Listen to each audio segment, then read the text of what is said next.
लेकिन आपने मुझे अभी ये नहीं बताया कि हमें एज अ बिगनर करना क्या चाहिए, मेडिटेशन करनी चाहिए या कैसे अपने आप को, बॉडी को काम करे, अपने थॉट्स को काम करे, ताकि हमारे जो चक्रास, जैसे आपने बोला है, वी कैन अपने चक्रास को एक्टिवेट कर सकते हैं इन दिस लाइफ ओनली। देखो, फर्स्ट ऑफ ऑल ना, आप जब भी मेडिटेट करने की कोशिश करते हो, कॉमन पर्सन के माइंड में सबसे बड़ा सवाल ये होता है कि मेरे दिमाग में थॉट ख़त्म नहीं होते जी।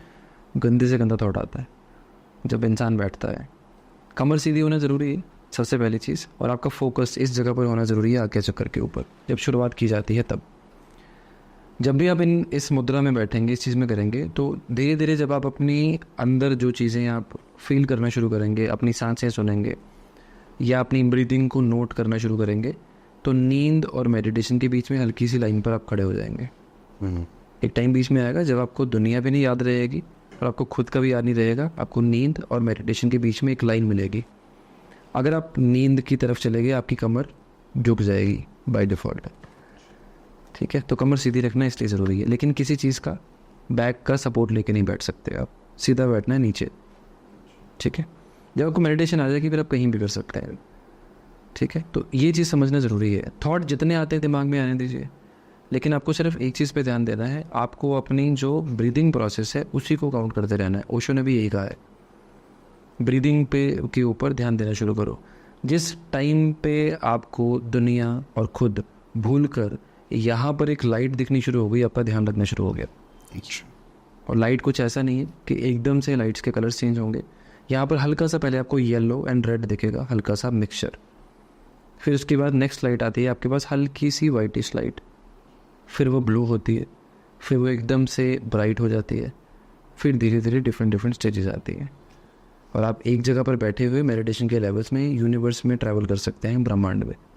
ऐसे लेवल्स आते हैं। But it's not that easy है। देखो, कनेक्ट होना है तो 1 मिनट में हो सकता है, नहीं होना है तो सालों भी लग सकते हैं। इट्स ऑल अबाउट कि आप इस चीज़ को कितना फॉलो करते हैं। और उसके लिए सालों की साधना लगती है, प्रैक्टिस लगती है। नहीं, जो आपने चक्रों की बात करी थी वो यहीं से शुरुआत होगा। कुंडलिनी बोलते हैं जो 7 चक्रास हमारी बॉडी में होते हैं, इसके अलावा भी और चक्रास भी होते हैं जो नॉर्मली लोग डिस्कशन नहीं करते। उन चीज़ों को जागृत करने के लिए भी आपको अंतर ध्यान अपने चक्रों पर ही लगाना पड़ेगा।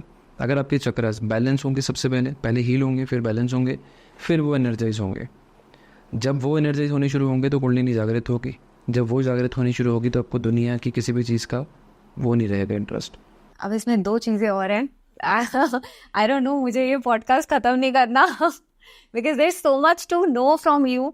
आप में बहुत आपके पास नॉलेज है इस चीज़ की, so I want to ask just last 2 more questions.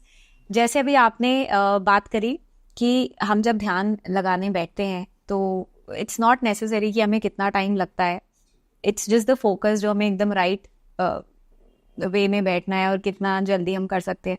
तो जैसे मेरा क्वेश्चन ये है कि अगर हम अपनी प्रीवियस लाइफ में ध्यान मेडिटेशन करते हैं और इस लाइफ में जब हम स्टार्ट करते हैं ध्यान मेडिटेशन करना, तो जो स्टेज होती है जो हमने लास्ट लाइफ में अपनी जहाँ पे ध्यान मेडिटेशन करना खत्म किया था, फॉर एग्जांपल अगर हम अपने बोलते ना, कहने का मतलब शायद ये है कि इसको हम कैरी फॉरवर्ड कर सकते हैं कि हाँ, नहीं? उसी स्टेज से हम स्टार्ट करेंगे या we'll have to start from zero every life में?